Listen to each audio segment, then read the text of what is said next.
வணக்கம். திமுகவின் எம்எல்ஏக்கள் கூண்டோடு ராஜினாமா வெளியான தகவலால் பரபரப்பு. நண்பர்களே, இந்த வீடியோவிற்கு ஒரே ஒரு லைக் மற்றும் சப்ஸ்கிரைப் பண்ணிருங்க. திராவிட முன்னேற்ற கழகத்தின் ஒட்டுமொத்த கரூர் கும்பலும் செந்தில் பாலாஜியும் குதிரை பேரம் நடத்தப்பட்டது உண்மைதான். கரூரில் ஒட்டுமொத்தமாக செந்தில் பாலாஜியின் விசுவாசிகள் தாவேகாவின் எம்எல்ஏக்களிடம் 180 கோடி பேரம் பேசியது ஆதாரங்களுடன் திருவல்லிக்கேணி காவல் நிலையத்தில் புகார் அளிக்கப்பட்ட நிலையில் அதை பற்றி விசாரணை செய்ய செந்தில் பாலாஜிக்கு மனு கொடுக்கப்பட்டது. சம்மன் அனுப்பப்பட்டது. லுக் அவுட் நோட்டீஸ் அனுப்பப்பட்டது. ஆனால் தற்பொழுது வரை தலைமறைவாக இருக்கக்கூடிய செந்தில் பாலாஜி அவர்கள் குற்றவாளிதான். இதை வைத்து நீதிமன்றம் தேர்தல் ஆணையத்திற்கு விசாரணையை ஏற்றுக்கொள்ள வேண்டும். தேர்தல் ஆணையத்தின் முடிவே இறுதியானது என்பதையும் நீதிமன்றம் தெரிவித்துவிட்டது. திமுகவின் எம்எல்ஏக்கள் கூண்டோடு ராஜினாமா செய்யக்கூடிய நிலையில் தற்பொழுது அரசியல் வட்டாரத்தில் மிகப்பெரிய அளவில் பரபரப்பு ஏற்படுத்தியிருப்பதற்கு காரணம், ஒரு கட்சி குதிரை பேரம் நடத்துகிறது என்றால் நிச்சயமாக திமுகவின் எம்எல்ஏக்கள் தற்பொழுது குதிரை பேரம் நடத்தப்பட்டதற்கான ஆவணங்களை தேர்தல் ஆணையத்திடம் சமர்ப்பிக்கப்படும் நிலையில் விதி 144 பயன்படுத்தி திமுக தேர்தலில் போட்டியிடாதவாறு செய்யலாம். திமுகவின் தேர்தல் அங்கீகாரத்தை ரத்து செய்யலாம்.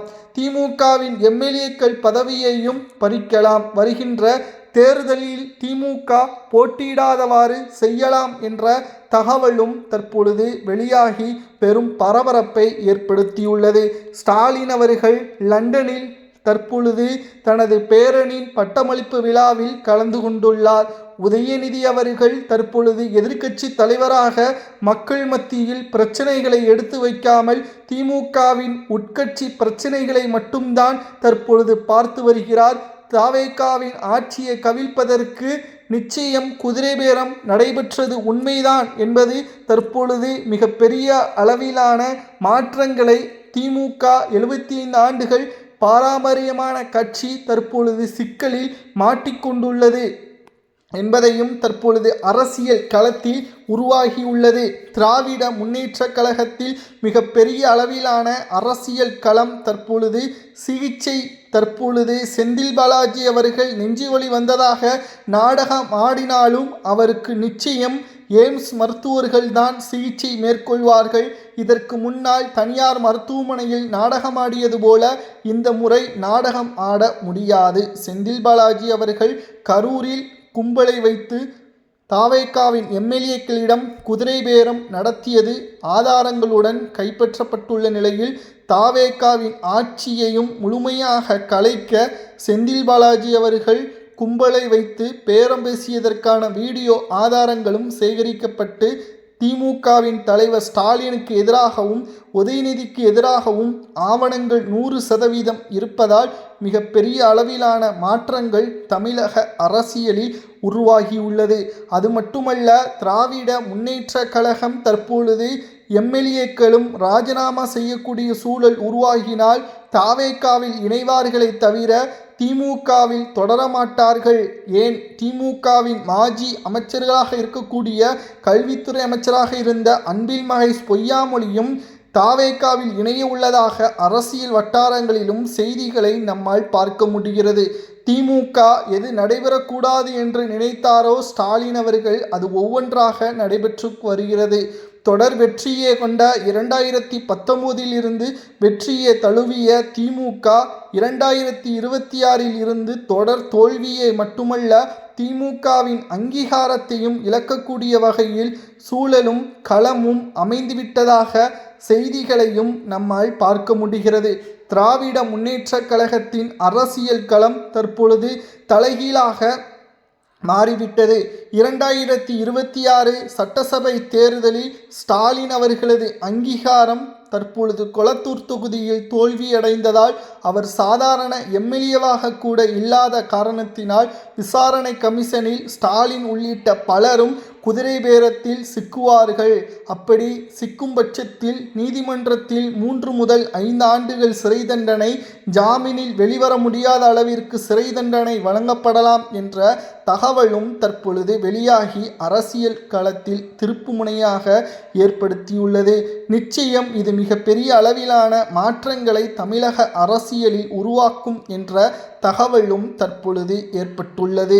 திராவிட முன்னேற்றக் கழகம் நிச்சயம் மிகப்பெரிய அளவிலான மாற்றங்களை உருவாக்கக்கூடிய வகையில் தற்பொழுது ஸ்டாலின் அவர்கள் மனது வைத்தால் நிச்சயம் திமுக வெற்றியடையும் வருகின்ற இடைத்தேர்தலில், உள்ளாட்சி தேர்தலில் என்று திமுகவின் தொண்டர்கள் நம்பிக்கை வைத்திருக்கிறார்கள் என்று பல முக்கியமான நிர்வாகிகள் கூறுகிறார்கள். ஆனால் உண்மையான கள நிலவரம் என்ன தெரியுமா?